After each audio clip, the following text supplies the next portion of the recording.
اللہ تبارک و تعالیٰ نے قرآن شریف کے اندر بیان فرمایا ہے فَتَلَقَّى آدَمُ مِن رَبِّهِ كَلِمَاتٍ فَتَابَ عَلَيْهِ إِنَّهُ هُوَ التَّوَّابُ الرَّحِيمُ۔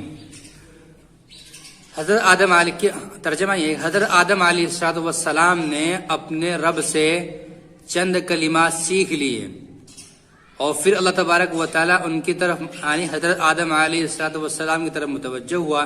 بلا شبہ اللہ تبارک و تعالیٰ بہت زیادہ توبہ قبول کرنے والے اور مہربان ہیں، رحم کرنے والے ہیں۔ تو یہاں پر توبہ کا مفہوم سمجھ لینا چاہیے کہ توبہ کس کو کہتے ہیں۔ تو یاد رکھنا چاہیے اگر توبہ کی نسبت بندے کی طرف کی جائے تو تین معنی ہوتے ہیں۔ ایک تو یہ کہ تین باتوں کا مجموعہ ہوتا ہے، یعنی کہ ایک تو یہ کہ آپ گناہ کو گناہ سمجھو، ایک بات۔ دوسری بات یہ ہے کہ گناہ کو چھوڑ دو۔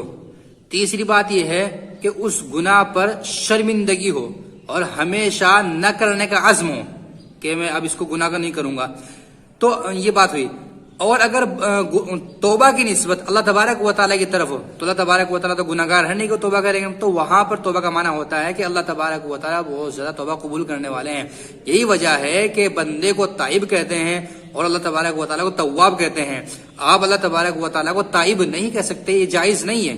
تائب یعنی توبہ کرنے والا، کیوں؟ اللہ تبارک و تعالیٰ تھوڑی توبہ کرنے والے ہیں، وہ تو بادشاہ ہیں اور احکم الحاکمین ہیں۔ لیجیے کہ جو توبہ ہے، توبہ کا مفہوم میں نے بتایا تھا کہ تین باتیں ہیں، گناہ کو گناہ سمجھا جائے، گناہ کو چھوڑ دیا جائے، گناہ کو نہ کرنے کا عزم ہو ہمیشہ ہمیشہ کے لیے۔ لیکن جو ہم یہ کرتے ہیں استغفر اللہ، اللہ میرے توبہ، اللہ میرے توبہ، اس کا کوئی اعتبار نہیں ہے قرآن شریف کی اس آیت کی وجہ سے۔ آپ کو استغفار کرنا پڑے گا اس پر، اور وہی توبہ مراد ہے اور وہی توبہ مراد لی جائے گی جو اللہ تبارک و تعالیٰ نے اس آیت کے اندر بیان فرمائی ہے۔